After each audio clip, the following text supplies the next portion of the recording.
Dark bleatings, everybody. I'm Kaylee from Happy Goat Horror, and today I thought I'd talk to you about 10 horror books that actually scared me.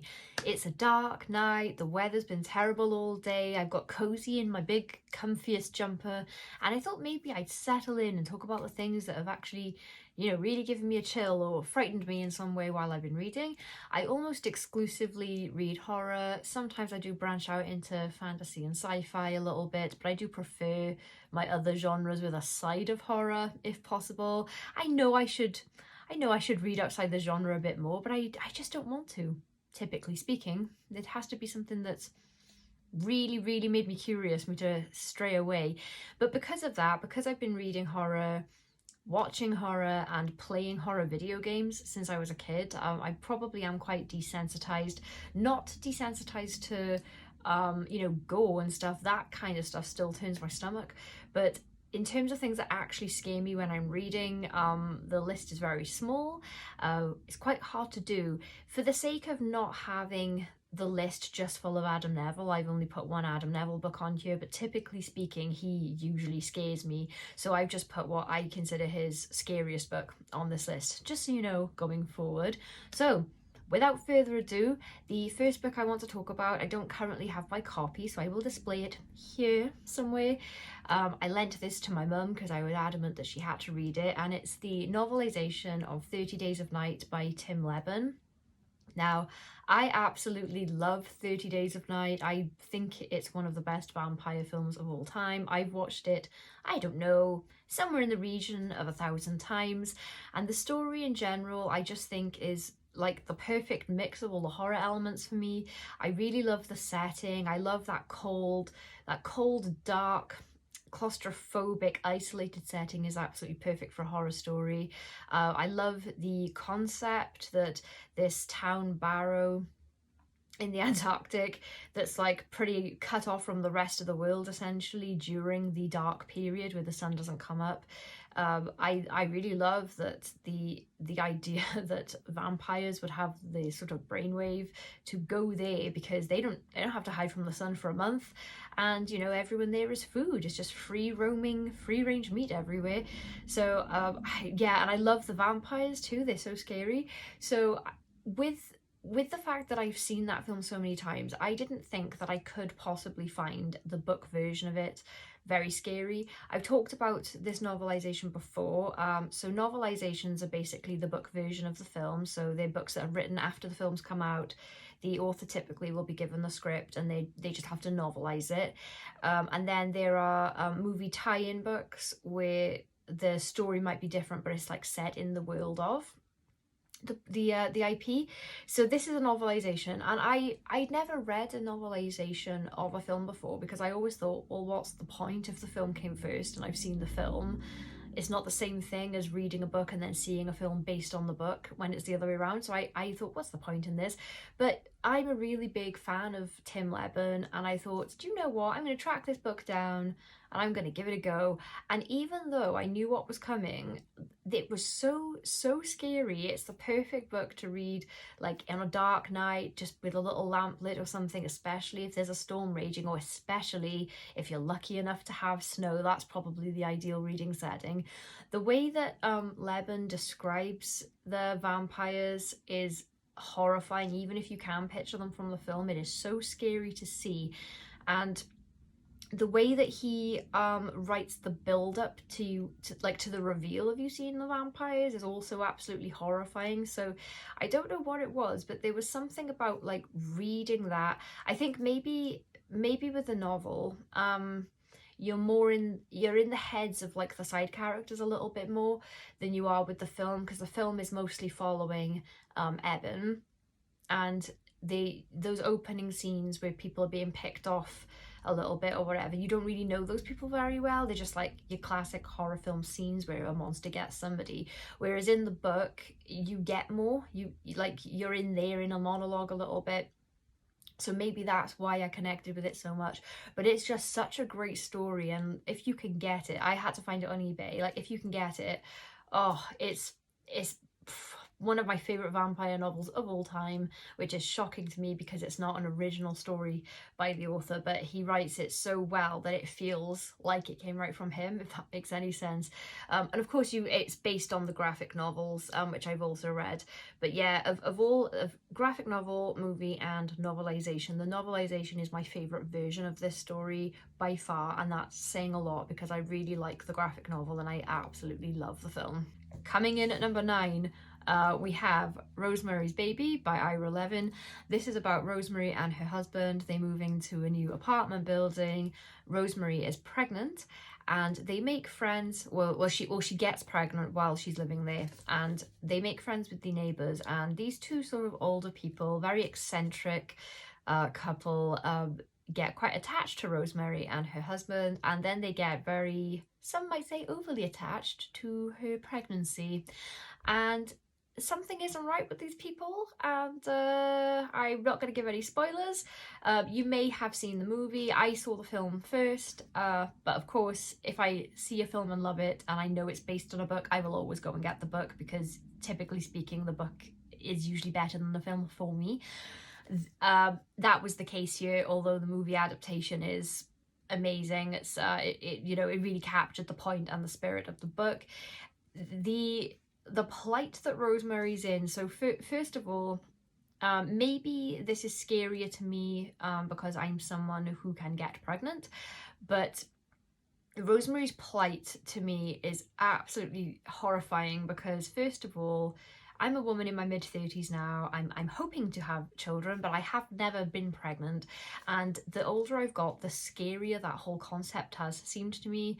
I know it's, the miracle of life and all of that, but everything that I've seen, so many of my friends get pregnant and have children now, that I've also seen like the scary side of it. So I'm quite nervous about that. And then added on top of it, Rosemary has some very dark suspicions about the pregnancy, and everyone else around her is so obsessed with her pregnancy that clearly there's something not right. And she's in a situation where everyone is putting the fetus before her, head and shoulders before her.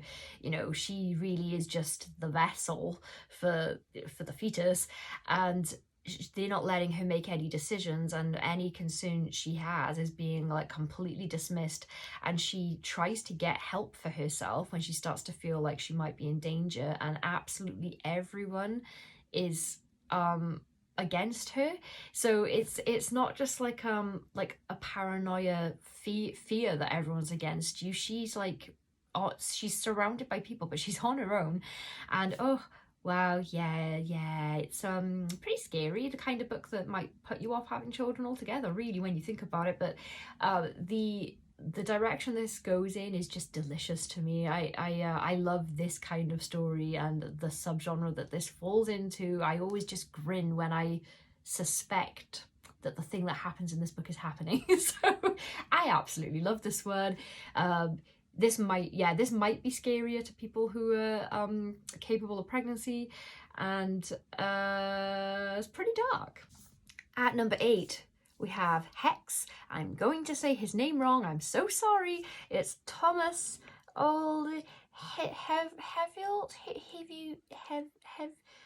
this guy.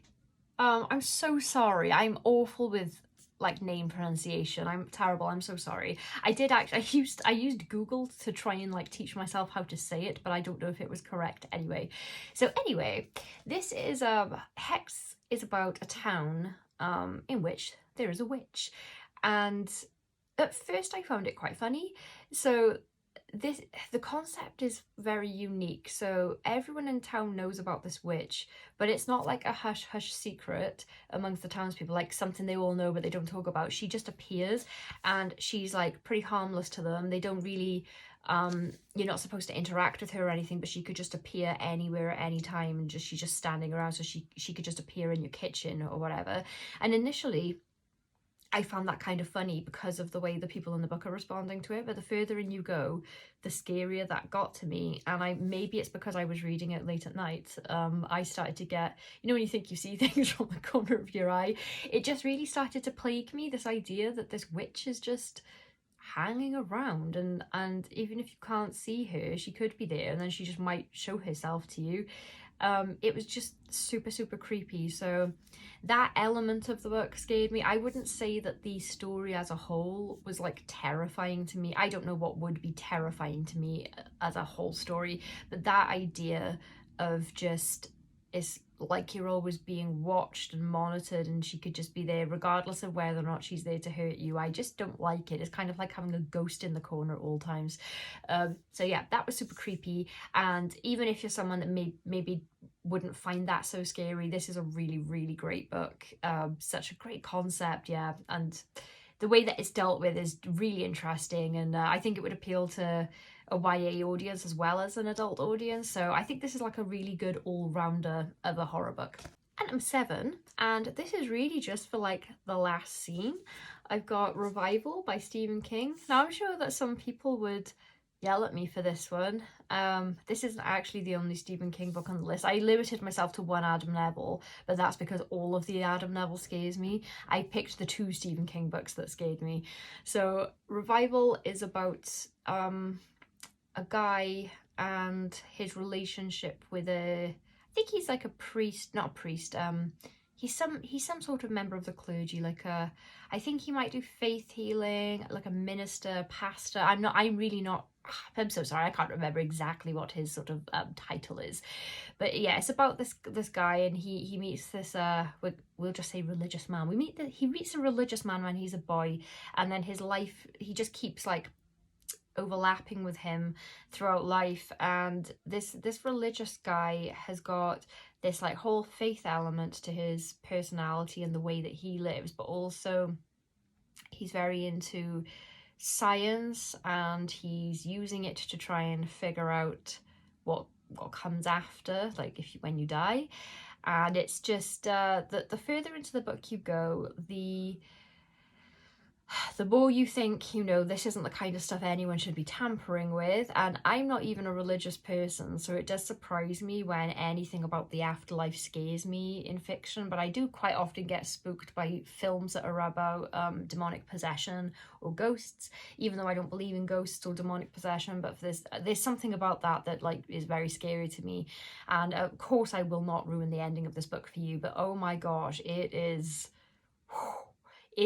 bleak, man. It almost reads like a Richard Bachman ending, if that makes any sense to the Stephen King fans.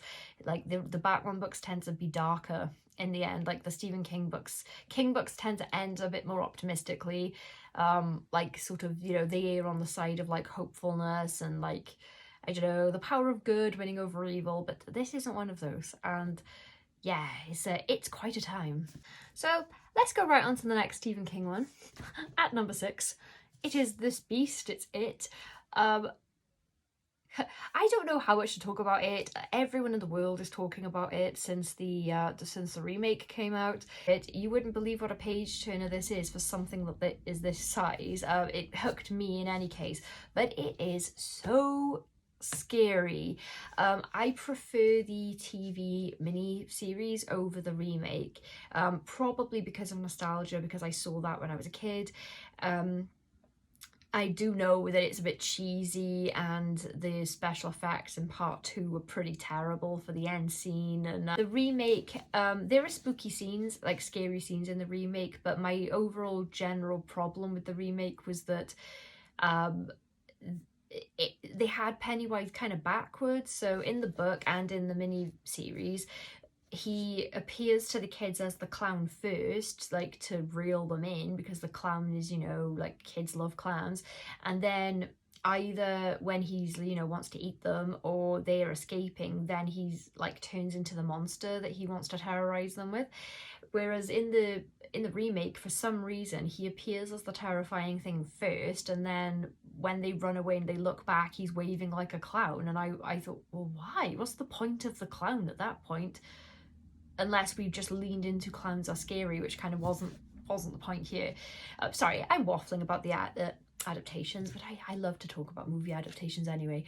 There are so many scenes in this that really hooked me, but the one that really got me, there's a scene with it's near the beginning, and it's a scene with the gay couple, and one of them gets thrown over the bridge, and then Pennywise is down there in the water, and I was absolutely like chilled to the bone by the way he described this. And I do think that another reason that the book is scarier to me than either of the screen versions is just because the way that he's describing the many forms that it takes, and the way that he's describing what the people at its mercy is feeling, like that you can conjure up way worse things yourself from what you're reading than when you're actually seeing it on screen.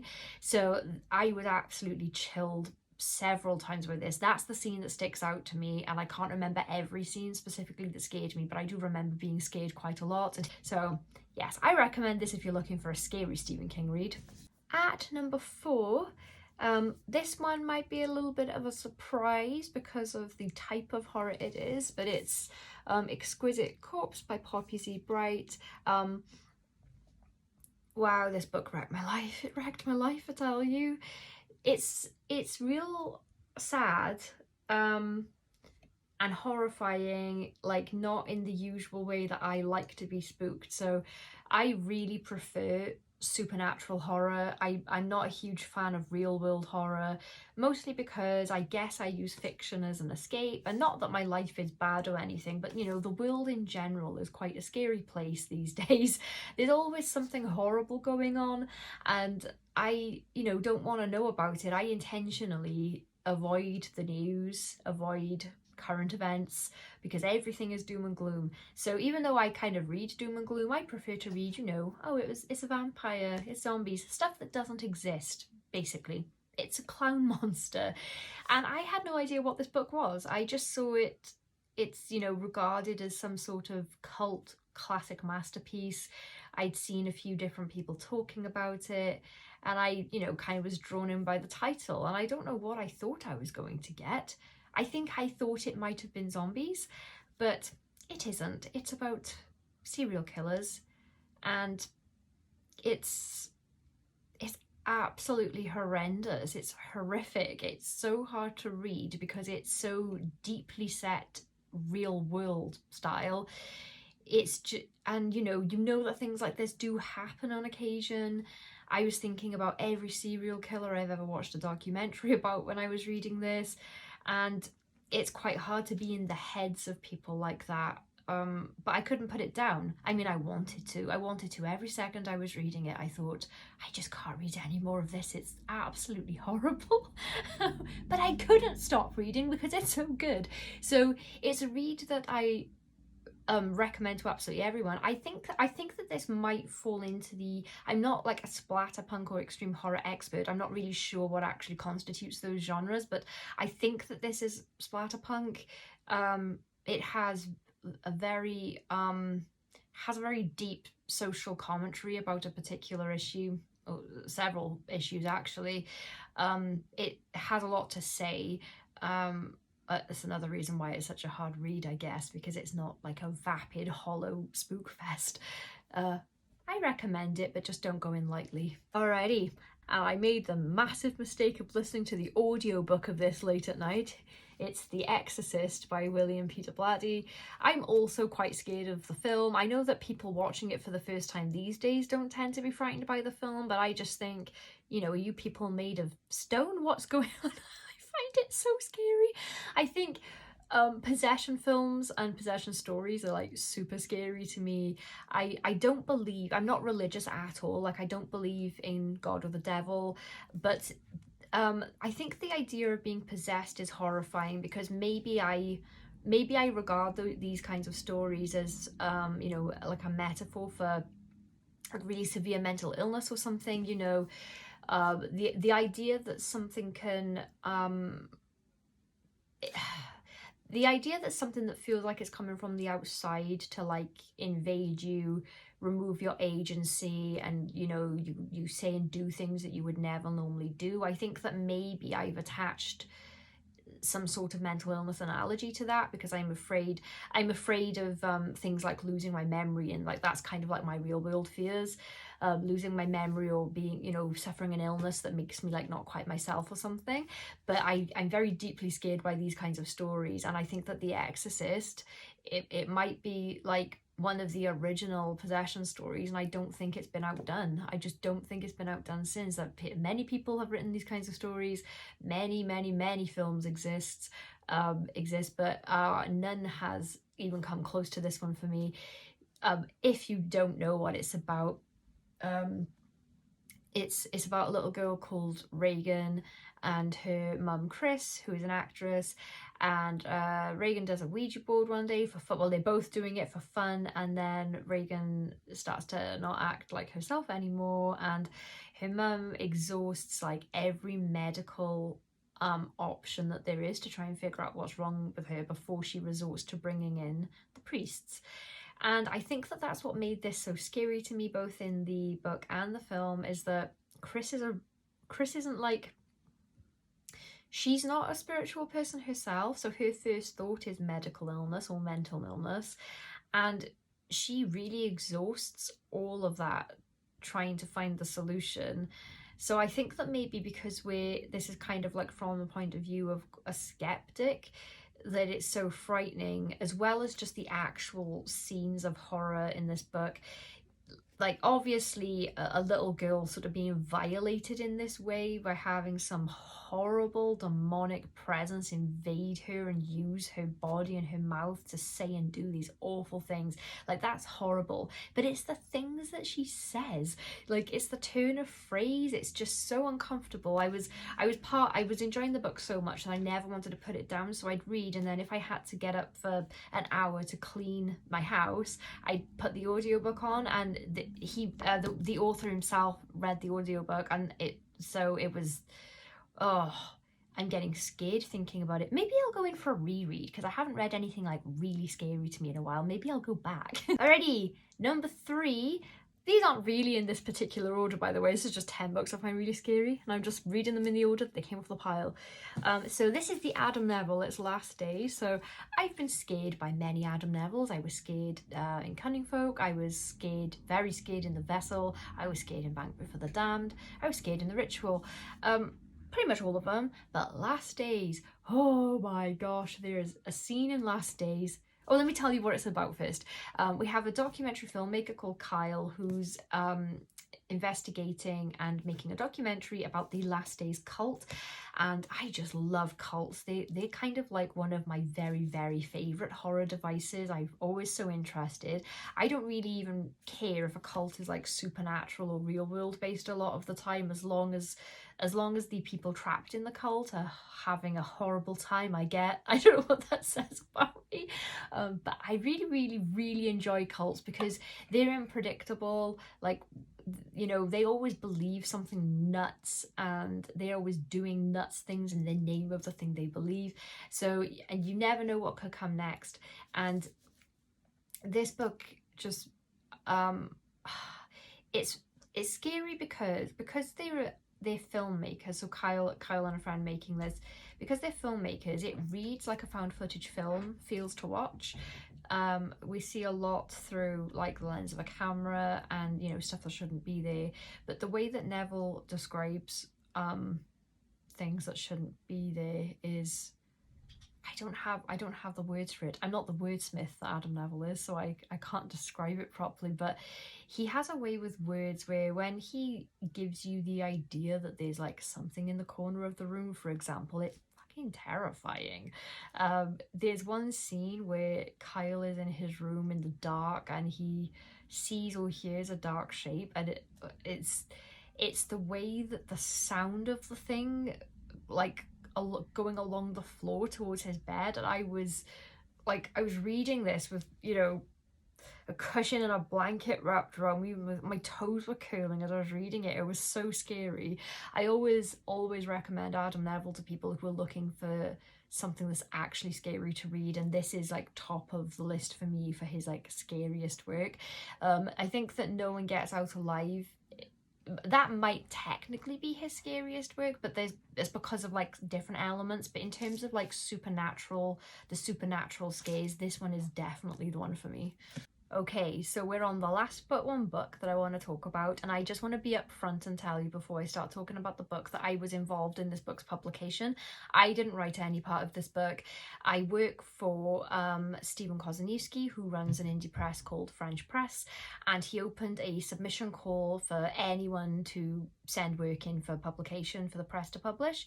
And so I read the submissions as they came in, and then I just gave Stephen my opinion on what I thought was like my favorites of the things that got sent in.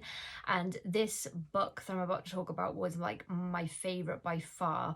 And in particular, it's a short story collection, and in particular there was like one short story in there that, oh, it scared me so much, but I couldn't stop raving to Stephen about this book. And so yeah, that's my involvement. And then Stephen was the one who decided to publish it, and then I helped with formatting the book. So I just wanted to be upfront about that, because if you you know, if you do go ahead and get this book and then notice my name in it, I didn't want you to be like, wait a minute, she's just put that in there because she's advertising it, which I'm not. I have no stake in this. I don't make any money if anyone buys this book or anything like that. I'm nothing to do with like that side of things. I just read it and gave my opinion on it. So just with that out the way, I would like to tell you about a short story in this book by Brennan LaFaro. So the collection's called Illusions of Isolation, and it's a collection of like assorted horror stories, all different subgenres. This is the first Brennan LaFaro that I ever read, and won't be the last, because I think that his writing is like of really consistent high quality, and I just enjoy his writing style and everything, like really gelled with me. But there's one story in here that scared the bejesus out of me, and it's one of those stories where like as a writer I was jealous that I didn't think of it first, because I think it's so good. It's called Just a Note, and it's written in like little note form between a mother and son who live together, but they work like opposing shifts. So one of them's asleep while the other one's awake, or one's at work and then the other one leaves work as soon as the one comes in and whatever. So they're always missing each other. So they leave each other these like cute little notes in the kitchen, and that's how they're communicating for a while. But it so it starts off pretty normal, and then there's mention of something that's like a bit not quite right going on in their home, and you get this like feeling that they want to talk about it with each other, but they're like afraid to, in case they're not the only ones reading the note. And it just gets creepier and creepier and creepier, and then the very last note just, oh my god, I was so scared. And I read this, I can't remember when it was published now. I think it came out last year. Was it last year? Yeah, I think this was 2022, I think this came out, unless I'm mistaken. Oh no, it was this year. Wow, it's been a long year for me so far. Well, it came out this year, near the start of the year then, and I haven't stopped thinking about that story since. It comes to mind all the time, and whenever I'm recommending scary stories to people, I always talk about that one. So it's my favourite in the collection by far, just because it really chilled me to the bone. Like, I found it so chilling. But yeah, this is a great collection, and that story in it in particular, that would be enough for me to buy the book. And I didn't get this copy free, by the way. I probably should mention that, even though I was involved in, I could have had a free copy, but I wanted to buy a copy of this to support the author. And I bought it for Just a Note specifically, even though I do like everything else in here. So yeah, that's how scary that is. I just had to have a copy for myself. And the last book I want to talk to you about, and I think that this might be like a bit of a polarizing one, it is House of Leaves by Mark Danielewski. Some people, I've heard so many different descriptions of this book. So this is this is about a family that live in a house, and how do I describe this? Hang on, I need to gather my thoughts. It's confusing to read, and it's confusing to try and explain. Okay, I think I know how to go forward trying to describe what this book is. Essentially, it's a story about a guy and his family who live in this house, and I think that they're renovating it, they're measuring it, or they got the floor plans or whatever, and they realise that the inside of the house measures larger than the outside somehow, which is impossible, but that is a fact of the book. So if we start with that, and then they're, you know, investigating this, and the answer for why that's the case is the stuff of nightmares. And it is really scary, and I know I'm not explaining this very well. I'm remembering how I felt when I read it, and I'm getting scared. And this story is told weirdly because outside of that, there's also a whole bunch of other stuff like diary entries and letters and things like that between other people. So initially when I started reading it, I was like, what is this? Like, what am I reading? Why is there so much to it? Like, what's going on? But that's kind of like the fun of the book, because reading the book itself is kind of like a moving puzzle. Let me show you the inside. I really can't explain this without, let me just open to, so, right, open to a random page, and it's formatted like this. Let's flip the page over here. It's like this. Look, now we have a big blank page. It's this book is, the formatting is insane.